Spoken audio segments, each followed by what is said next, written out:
सुप्रभात। कल हम स्वयं प्रकाश जी द्वारा लिखित नेताजी चश्मा अध्याय के हम सब अभ्यास के प्रश्नोत्तर अच्छे प्रकार से कर चुके हैं।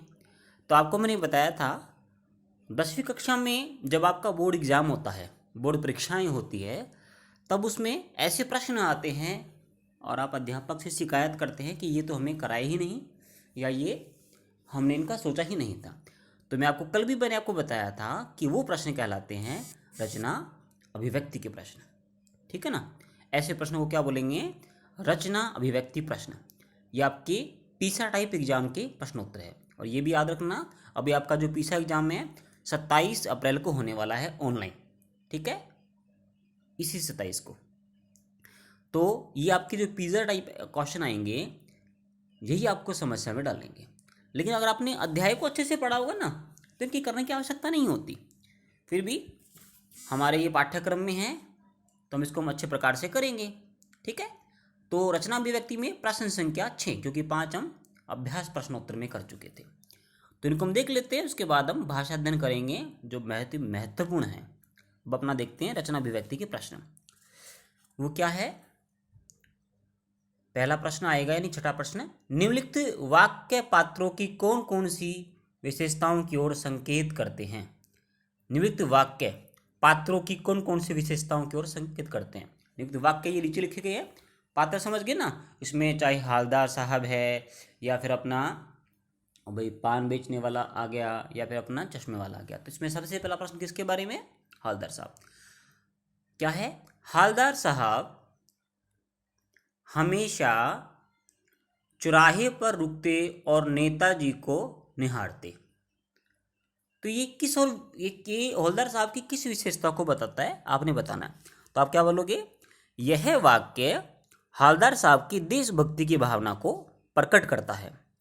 वे चौराहे पर रुककर सुभाष चंद्र बोस की मूर्ति के प्रति सम्मान की भावना व्यक्त करते थे। मूर्ति के चश्मे के बारे में उनकी जिज्ञासा भी उनकी देशभक्ति को बताता है, उनका प्रमाण देता है, प्रकट करता है। आगे सच में तो बिल्कुल आसान है, आप पाठ पढ़ चुके हैं तो आराम से इन प्रश्नों का जवाब दे सकते हो। अब प्रश्न संख्या ख में क्या है? पान वाला उदास हो गया, उसने पीछे मुड़कर मुंह का पान नीचे थूका और सिर झुकाकर अपनी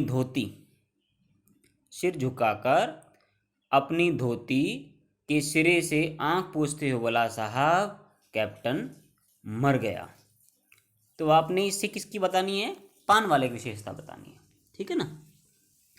तो क्या बोलोगे इसके बारे में? पान वाला व्यक्ति संवेदनशील व्यक्ति था। चश्मे वाले कैप्टन की मृत्यु के कारण वह बहुत ज़्यादा दुखी था। भले ही उसने जीते जी कैप्टन का मजाक उड़ाया, लेकिन उसकी मृत्यु के बाद पान वाले को यह एहसास हुआ कि अब कस्बे में कोई देश प्रेमी नहीं बचा, इसलिए उसकी आंखों में आंसू आ गए।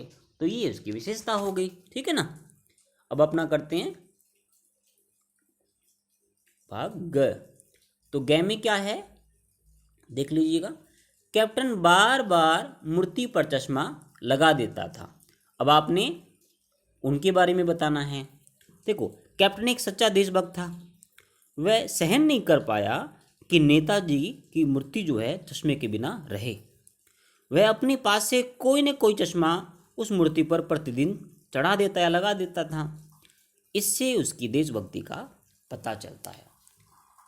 तो हमने प्रश्न संख्या 6 में 3 भाग पढ़े, जिसमें पहले भाग में हमने हालदार साहब का जाना, फिर पान वाले का जाना, उसके बाद कैप्टन साहब के बारे में जाना। ठीक है ना।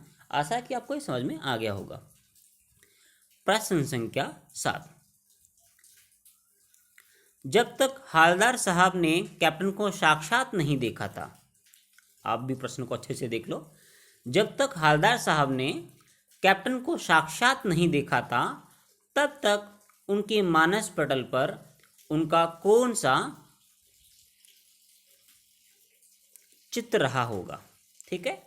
आगे ना क्वेश्चन सच में क्या है कि पान वाले ने बार बार कहा कि कैप्टन इस पे चश्मा लगाता है, कैप्टन चश्मा लगाता है। तो हवलदार साहब ने क्या सोच लिया कि ये तो कोई ना कोई वाकई में आर्मी से रिटायर्ड होगा या आज़ाद हिंद फौज का सैनिक होगा, वो कैप्टन होगा। इसीलिए मिलने से पहले उनके मानस पटल समझ गए ना, उसके दिमाग पर क्या प्रतिमा, क्या इमेज रही होगी, उसके बारे में आपने बताना है। ठीक है ना। क्वेश्चन संख्या 7। अब प्रश्न संख्या का उत्तर क्या रहेगा वो देख लेते हैं अपना। इसमें क्या है, जब तक हालदार साहब ने कैप्टन को साक्षात नहीं देखा था तब तक उनके मन में कैप्टन की मूर्ति अलग अलग रही होगी। वो इमेजिन कर रहा है। उसने सोचा कि कैप्टन शरीर से हष्ट पुष्ट, समझ गए ना, तगड़ा तथा मजबूत व्यक्ति होगा। उसके सिर पर फौजी टोपी तथा चेहरे पर बड़ी बड़ी मूछें होंगी। वह बड़ा ही रौबदार और अनुशासित व्यक्ति होगा। उसकी वाणी में भी रौबदार होगा, अच्छा वाणी में चातुर्य होगा। ये उसने सोचा था। ठीक है ना। ये कब की बातें हैं, जब तक हौलदार साहब ने कैप्टन साहब को नहीं देखा। आगे ना सच में बिल्कुल ही आसान प्रश्न था। ये प्रश्न आप कर लोगे ना रचना विभक्ति वाले, आपको अध्याय दोबारा से याद हो जाएगा। ठीक है ना। इसने नहीं पढ़ा होगा उसको दोबारा से याद हो जाएगा। अब प्रश्न संख्या 8, इसमें भी 3 भाग हैं।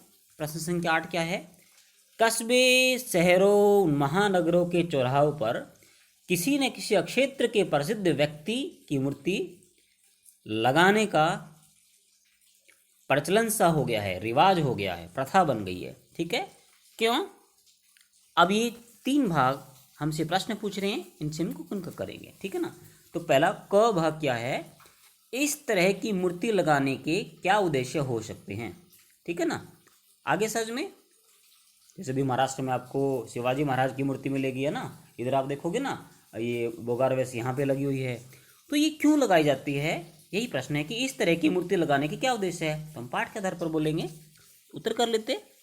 इस प्रकार की मूर्तियाँ लगाने का उद्देश्य यही होता है कि लोग उस प्रसिद्ध व्यक्ति को याद रखें, उसके गुणों को अपनाकर अपने जीवन में वैसे ही अच्छे कार्य करें जैसे उस महान नेता ने किए थे। कि जैसे सुभाष चंद्र बोस जी ने देश के लिए अपनी जान दी है ना, देश के लिए आर्मी को, भारत के जवानों को इकट्ठा किया, अंग्रेजों के साथ लड़ाई लड़ी।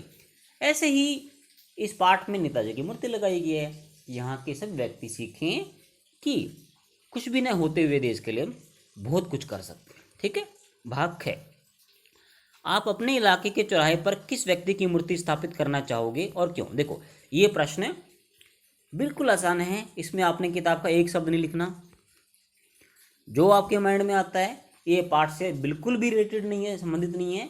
आपका जो मन करता है, आप किसी एक्टर की बोल सकते हो, आप किसी देशभक्त की बोल सकते हो, आप किसी नेता की बोल सकते हो, आप किसी संत की बोल सकते हो, आप अपने परिवार में से किसी की बोल सकते हो।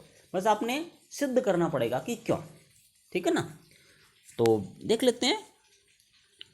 हम अपने इलाके में चौराहे पर महापुरुषों, संतों, ऋषियों, स्वतंत्रता सेनानी की मूर्ति स्थापित करना चाहेंगे, क्योंकि महापुरुषों की मूर्ति देखकर उनसे अच्छे कार्य को